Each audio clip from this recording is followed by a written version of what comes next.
Welcome to KRUSHI'S Multiverse. In this video, we shall discuss the current affairs of regional, national and international importance, useful for all competitive exams for the first week of January 2025. We shall cover polity, environment, science and technology, diseases, persons in news, places in news, art and culture, sports and miscellaneous. यह video Hindi में भी उपलब्ध है। I card और description से link प्राप्त कर सकते हैं। First, we will have a look into the polity of this week. pmfby and RWBCIS. The Union Cabinet on 1st January 2025 approved the continuation of two crop insurance schemes, the Pradhan Mantri Fasal Bima Yojana (pmfby) and restructured weather-based crop insurance scheme (RWBCIS) until 2025 to 26. pmfby was launched in 2016 to replace the existing National Agricultural Insurance Scheme (NAIS) and the Modified National Agricultural Insurance Scheme (MNAIS). The scheme was initially compulsory for lonely farmers. In February 2020, the Centre revised it to make it optional for all farmers. Under the pmfby, a farmer is required to pay as a premium 2% of the sum insured or actuarial rate, whichever is less, for all kharif food grain and oilseed crops, 1.5% of sum insured or actuarial rate, whichever is less, for all rabi food grain and oilseed crops, and 5% for horticultural crops. While pmfby is based on yield, RWBCIS is based on proxies. Farmers are provided insurance protection against adverse weather conditions such as excess rainfall, wind and temperature. The number of insured farmers under RWBCIS is relatively low. Fiat. The government approved the creation of the Fund for Innovation and Technology, Fiat, with a corpus of 824.77 crore rupees. The Fiat would be used towards funding technological initiatives under schemes such as Yield Estimation System using technology, YesTech, Weather Information and Network Data Systems, WINS, etc., as well as research and development studies. YesTech uses remote sensing technology for yield estimation with a minimum 30% weightage to technology-based yield estimates. 9 states, Andhra Pradesh, Assam, Haryana, Uttar Pradesh, Madhya Pradesh, Maharashtra, Odisha, Tamil Nadu and Karnataka are implementing it. WINS, the statement said, envisages setting up automatic weather stations (AWS) at the block level and automatic rain gauges (ARGs) at the panchayat level. Under WINS, a 5 times increase in current network density is envisaged to develop hyperlocal weather data. Under the initiative, only data rental costs are payable by central and state governments, it said. Good Governance Index. The Centre has decided not to release the Good Governance Index 2023, the biennial ranking of states and union territories scheduled to be released during Good Governance Week, 19th December to 25th December, and is now planning to publish the next edition in 2025. It was launched on 25th December 2019 on the birth anniversary of late Prime Minister Atal Bihari Vajpayee, which is observed as Good Governance Day. The index covers over 50 indicators across sectors, including agriculture, economic governance, public health, and citizen-centric governance. Tamil Nadu and Gujarat got first place among big states in the 2019 and 2021 rankings, respectively. Now, we shall have a look into the latest developments in the environment sector. 2024 was India's warmest year. According to the India Meteorological Department, India experienced its warmest year since 1901, beating the previous temperature record of 2016. The annual mean land surface temperature averaged over the country was up by 0.65 degrees Celsius, making 2024 the warmest in 123 years. Globally also, the year gone by was racing to become the warmest ever, but the official announcement in this regard is awaited. IMD's temperature data, long period average based on 1991 to 2020, suggested that the top 5 warmest years have been 2016, 0.54 degrees Celsius, 2009, 0.40 degrees Celsius, 2010, 0.39 degrees Celsius, and 2017, 0.38 degrees Celsius. Let's look into this week's updates from Science and Technology. We have updates about spadexmission, parkersolarprobe, neutrinos, and ATG technology. Spadexmission. Spadexmission was lifted off from the Satish Dhawan Space Center in Sriharikota on 30th December by PSLV C-60 and successfully placed to satellites in the desired lower Earth orbit.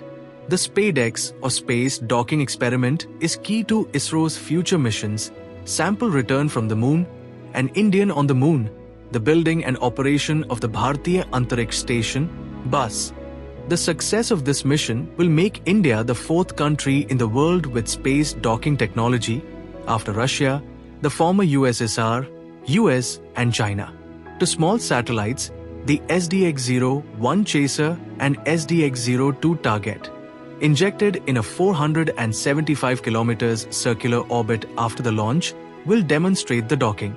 The Chaser satellite has a high-resolution camera on board, a miniature version of a surveillance camera. The Target is carrying a multispectral payload that will be used for monitoring natural resources and vegetation, along with a radiation monitor that will study space radiation and create a database.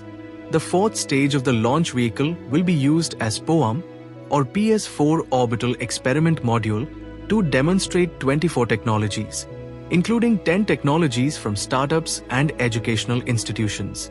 This will be the first time an ISRO mission will carry a biological experiment. The CROPS Compact Research Module for Orbital Plant Studies experiment will see the germination of seed and sustenance of a plant up to a two-leaf stage. Parker-Solarprobe.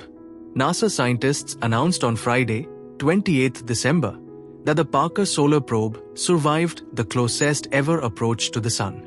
Launched in 2018, the Parker-Solarprobe was developed as part of NASA's Living with a Star program to explore aspects of the Sun-Earth system that directly affect life and society on Earth.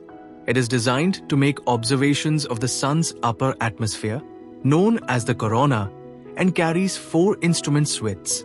Neutrinos. Scientists have deployed telescopes under the Mediterranean Sea to detect the high-energy neutrinos, also known as ghost particles. The 2 telescopes are part of the Cubic Kilometer Neutrino Telescope or Kilometer 3 net. These telescopes are much like the IceCube Neutrino Observatory, which can detect high-energy neutrinos from deep space, but is under the frozen ice in the Antarctic rather than being in the water. Neutrinos are tiny particles, very similar to electrons, but without any electric charge. They are minuscule subatomic particles that hardly interact with anything.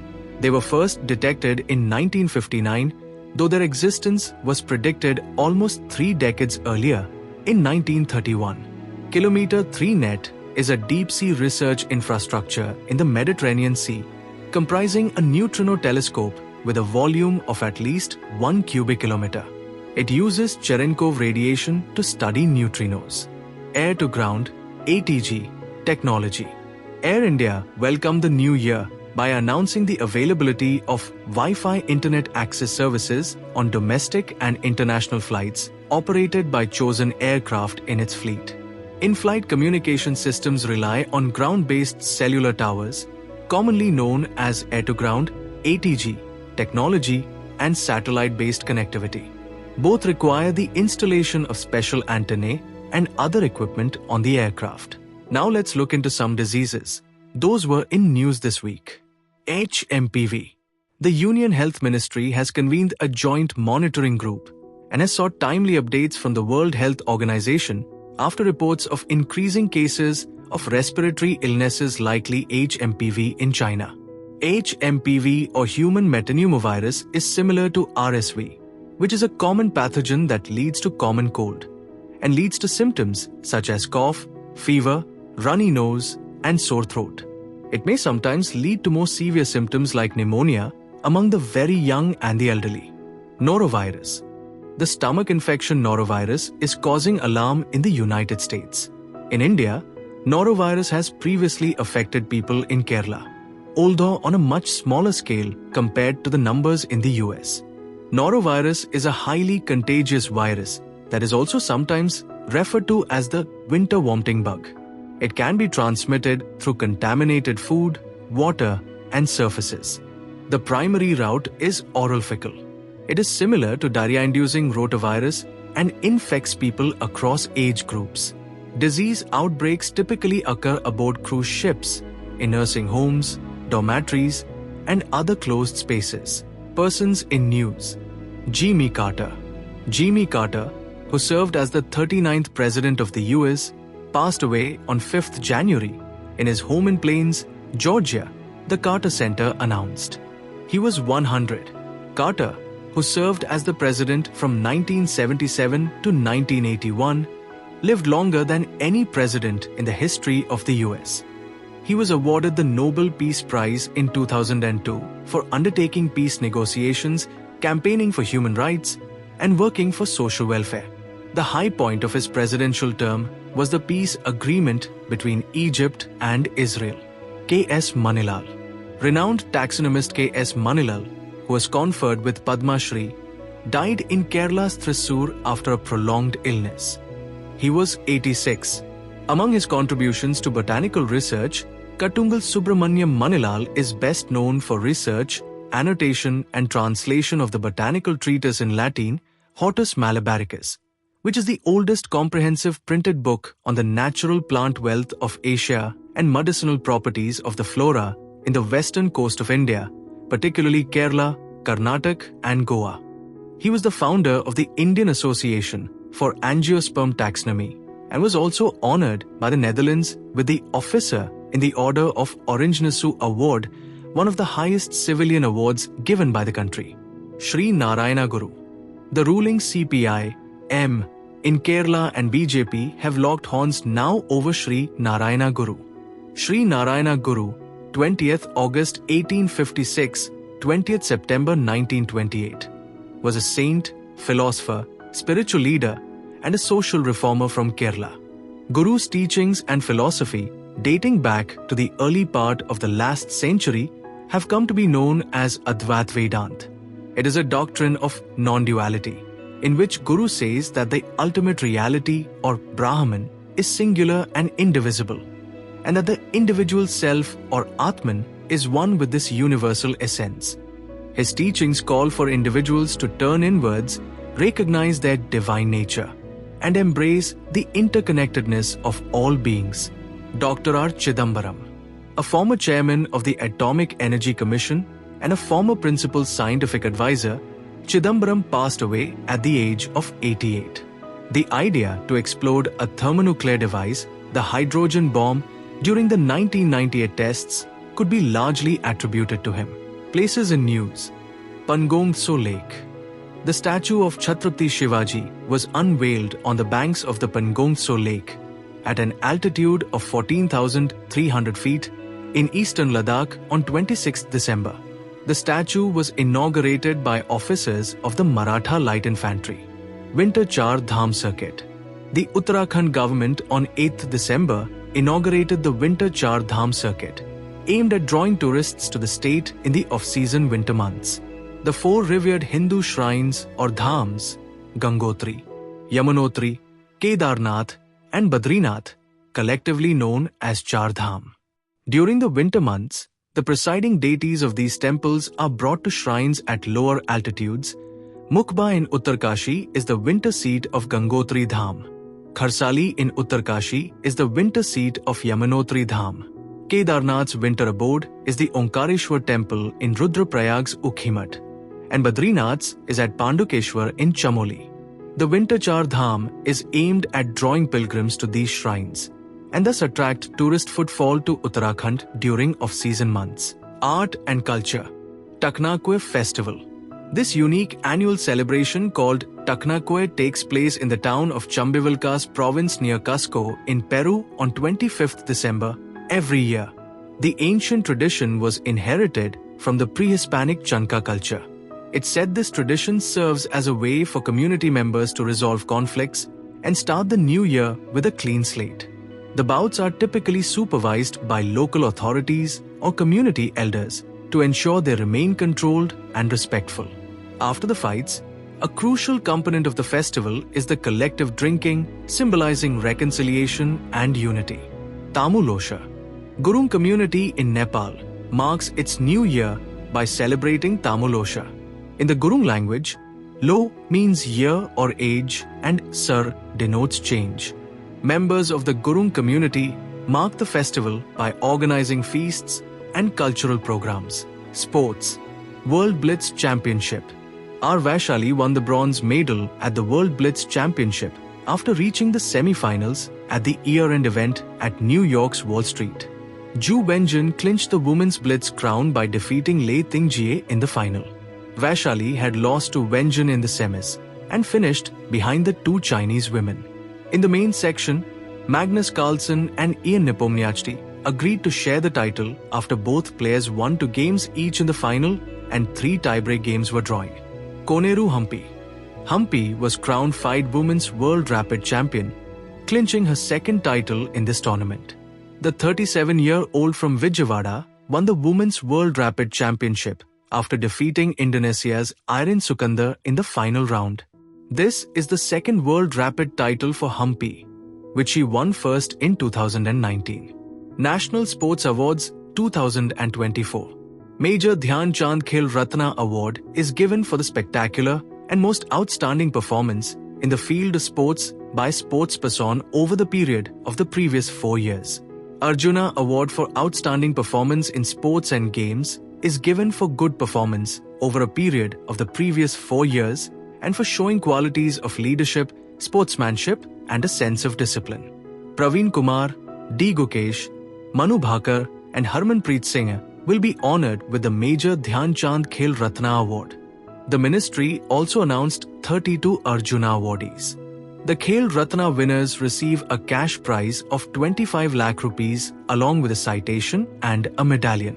The Arjuna awardees are given 15 lakh rupees as cash reward, a statue of Arjuna and a citation. The award ceremony will be held in New Delhi on 17th January. Miscellaneous. 18th Pravasibharatiyadivas. Trinidad and Tobago President Christine Carla Kangalu will be the chief guest at the 18th Pravasibharatiyadivas (PBD) program to be held in Bhubaneswar from January 8th to 10th. President Kangalu is a descendant of Indian indentured workers who went to the Caribbean islands in late 1800s. 9 January was selected as the date when Mahatma Gandhi returned to India from South Africa in 1915. Terms making buzz. Generation Beta. It refers to the group of children born between the years 2025 and 2039. It is said that children in this generation will be faster than those in Generation Z, Gen Z, and Generation Alpha. India's first Generation Beta baby, named Frankie Remriadikazadeng, was born in Mizoram. Generation Beta refers to children born between 2025 and 2039. Frankie was born on 1st January 2025 at 12:03 a.m. at the Synod Hospital at Durtalang of Mizoram capital Aizawl. With this, we have completed the important current affairs of the week. Let's meet in the next video with more such useful and interesting updates. Don't forget to like, share, and comment the video.